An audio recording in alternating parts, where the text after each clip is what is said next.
ঘটনাটিকে বলা। যখন মহান আল্লাহ রাব্বুল আলামিন ইব্রাহিম আলাইহিস সালামকে নির্দেশ দিলেন কুরবানি করার জন্য, তখন ইব্রাহিম আলাইহিস সালাম কোন রকম প্রশ্ন করলেন না, কোন রকম কিছু জানতে চাইলেন না, বা সেখান থেকে এড়িয়ে চলা বা এড়িয়ে আসার জন্য কোন রকমের চিন্তা ভাবনা তিনি করলেন না। অর্ডার আসলো আল্লাহ রাব্বুল আলামিনের পক্ষ থেকে, সেটা বাস্তবায়িত করতে হবে। শিশু ইসমাঈল আলাইহিস সালামের কাছে গিয়ে বলল, ইয়া বুনাইয়া ইন্নী আরা ফিল মানামি আন্নী আযবাহুকা ফানজুর মাযা তারা। তার সন্তানকে সে বলছে, হে আমার কলিজার টুকরা, আমার সন্তান, আমি স্বপ্ন দেখেছি তোমাকে আল্লাহর রাস্তায় জবাহ করছি। আমরা জানি গাছ ভালো তো তার ফল ভালো। যেমন বাপ ছিল ইব্রাহিম আলাইহিস সালাম, তেমন তার সন্তান ছিল ইসমাঈল আলাইহিস সালাম। ইসমাঈল আলাইহিস সালাম পর্যন্ত কোনো প্রশ্ন করলেন না তার পিতাকে, কেন এত বড় একটা কাজ আমাকে করতে হবে, মানে হত্যা করবে, হত্যা মানে কুরবানি করবে আল্লাহর রাস্তায়, মানে মারা যাবে। এরপরে কোন রকম প্রশ্ন করলেন না, এত সুন্দর একটা জবাব দিয়েছিলেন। বেশ কয়েক হাজার বছর পর আল্লাহ রাব্বুল আলামিন সেটাকে কোরআনে অবতীর্ণ করলেন আয়াত স্বরূপ। কি বলেছিলেন? ইয়া আবাতি ফাআল মা তু'মার সাতাজিদুনি ইনশাআল্লাহু মিনাস সাবিরিন। হে আমার পিতা, আপনি আল্লাহ রাব্বুল আলামিনের পক্ষ থেকে যেটা আদিষ্ট হয়েছে, আল্লাহ আপনাকে যে নির্দেশ দিয়েছেন, আপনি সে কাজটা করুন। নিশ্চয়ই আমি ধৈর্যশীলদের মধ্যে আমি থাকবো, আমাকে পাবেন ধৈর্যশীলদের মধ্যে অন্তর্ভুক্ত। ইব্রাহিম আলাইহিস সালাম ওখান থেকে বাঁচার জন্য বা ওখান থেকে এড়িয়ে চলার জন্য আল্লাহকে কোনো রকম প্রশ্ন করেননি, কখনো রকম ফাঁক ফোকর খুঁজেননি। ঠিক তেমনি ইসমাঈল আলাইহিস সালাম সেখান থেকে বেরিয়ে আসার কোন রকমের সুযোগ তিনি খোঁজেননি। হুকুম এসেছে আল্লাহ, আপনি সেটা বাস্তবায়ন করেন। সুবহানাল্লাহি ওয়া বিহামদিহি। কেমন ছিল শেষ ইসমাঈল আলাইহিস সালাম? এই তো কেবলমাত্র বুঝ শক্তি হয়েছিল, কেবলমাত্র পিতার সাথে কাজকর্ম করার একটা বয়স উপযুক্ত হয়ে উপনীত হয়েছিল। এরকম একটা বয়সে আল্লাহ রাব্বুল আলামিন এত দৃঢ় বিশ্বাস, এটা কি করে হয়? এর পিছনে যেটা কাজ করে সেটা হচ্ছে আদর্শ মা। যখন ইব্রাহিম আলাইহিস সালাম, হাজেরা আলাইহিস সালাম এবং তার ছোট্ট শিশু, কোলের শিশু ইসমাঈল আলাইহিস সালামকে সেই মরু প্রান্তে রেখে দিয়ে চলে গেল, এমন কালে কষলে কখনো হয়তো বা দেখা করতে আসে বা কখনো আসে না। তো চিন্তা করুন, এমন এক মরুভূমি এলাকাতে রেখে দিয়ে যাচ্ছে ছোট্ট কোলের শিশু ইসমাঈল আলাইহিস সালামকে, ধীরে ধীরে বড় হচ্ছে পিতা ছাড়াই। তার মা হাজেরা আলাইহিস সালাম, তিনি এমন তো বলতে পারতেন, এমন শিক্ষা তো দিতে পারতেন যে দেখো তোমার আব্বা কেমন মানুষ, আমাদেরকে এই মরু প্রান্তে ছেড়ে দিয়ে চলে গেল, আর দেখা সাক্ষাৎ করতে আসছে না, খাবার নেই, পানি নেই, কিছুই নেই। যখন তোমার আব্বা আসবে তখন তুমি এই বায়নাগুলো তোমার আব্বাকে বলবে।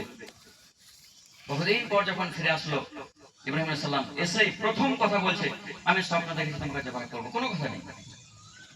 শিশু ইসমাঈল আলাইহিস সালাম কেন বললেন, আব্বা জান আপনি আমাদেরকে এভাবে রেখে দিয়ে চলে গেলেন, আমার মাকে, এখানে খাবার নেই, পানি নেই, থাকার জায়গা নেই, গাছ নেই, গাছ নেই, কিছুই নেই, এমন এক কোনো প্রান্তে আপনি রেখে, আপনি কাজটা ভালো করলেন না।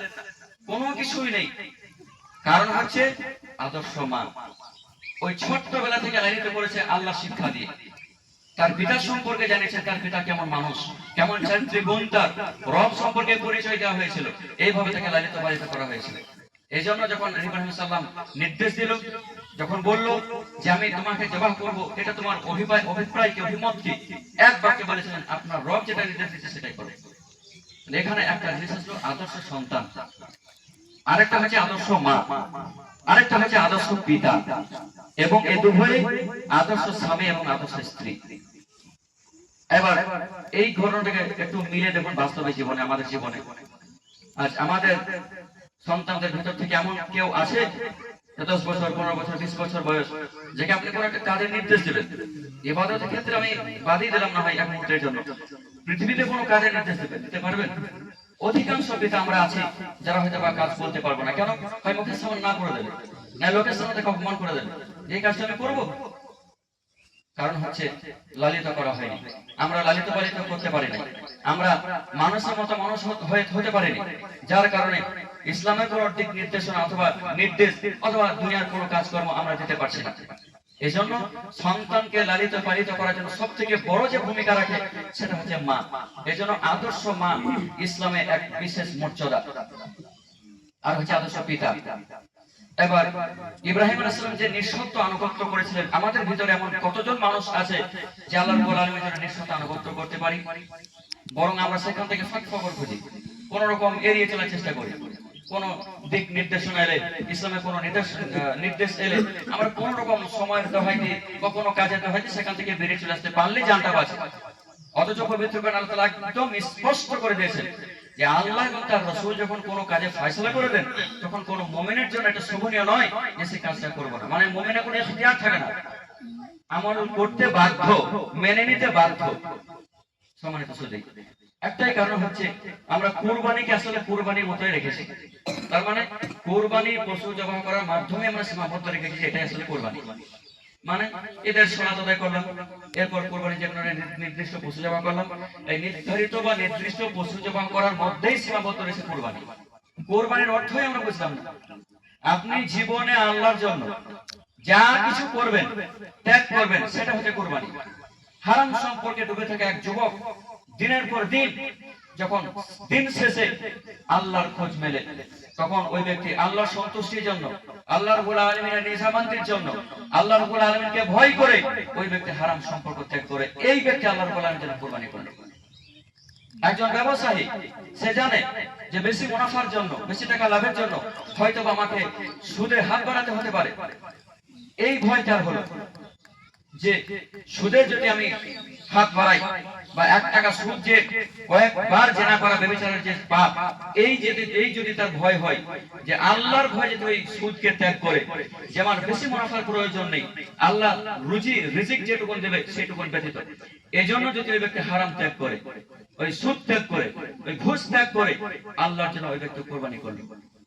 একজন আমার মা, আমার বোন, সে জানে যে বোরখা পরলে, পর্দা করলে সমাজ লাঞ্ছিত করবে, অন্যান্য ধর্ম মানুষ কটাক্ষ করবে, তাকে আরো ছিনিমিনি করবে, তার পর্দা নিয়ে, তার ইজ্জত নিয়ে মানুষ অনেক বদনাম করবে। সে জানে, এরপরেও যেহেতু নির্দেশ আল্লাহ, সবকিছুকে উপেক্ষা করে যখন আল্লাহর রাব্বুল আলামিনের নির্দেশকে মেনে নেই, ওই ব্যক্তি আল্লাহর রাব্বুল আলামিনের জন্য কুরবানি করলো। আমাদেরকে কুরবানি অর্থ বুঝতে হবে, আমাদের ভিতরে যে পশুত্ব রয়েছে, আমরা বাহির থেকে মানুষত্ব, মানুষের সাথে কথাবার্তা বলছে ঠিকঠাক আছে, ব্যবহার, কৃষ্টি, কালচার, ইবাদত সবই ঠিক আছে, কিন্তু ভিতরে যে ধীরে ধীরে পশুত্ব কাজ করছে, ভিতরে যে অমানবিক কাজ করছে, কুরবানি পশু জবাহ করার সাথে সাথে আমাদের ভিতরে পশুত্বকে মারতে হবে, পশুত্বকে জবাহ করতে হবে, তবেই আমরা একদম প্রকৃত একদম মানুষের মতো মানুষ হয়ে উঠবো এবং অন্তরের দিক থেকে পরিষ্কার পরিচ্ছন্ন হয়ে যাবে।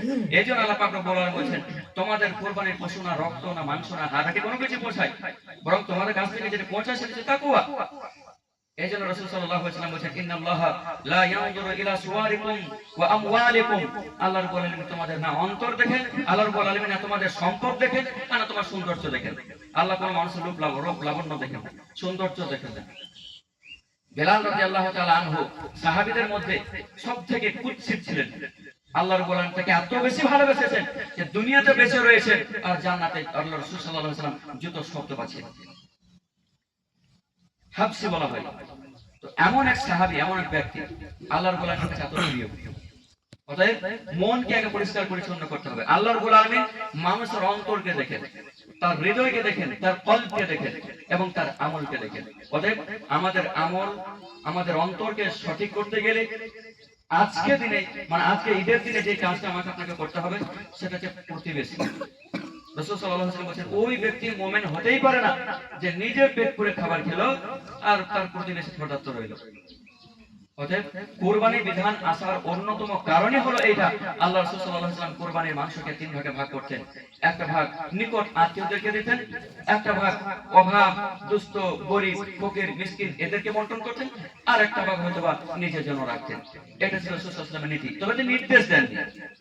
এখন আমরা যদি মনে করি যারা গরু দিয়েছি বা ছাগল দিচ্ছি, আপনি চাইলে কুরবানি গোশতটাকে 3 ভাগে ভাগ করুন, একটা নিকট আত্মীয়দেরকে দেন, কুরবানি দেখো তো বানা দেন, তাদেরকে বন্টন, তাদেরকে দেন।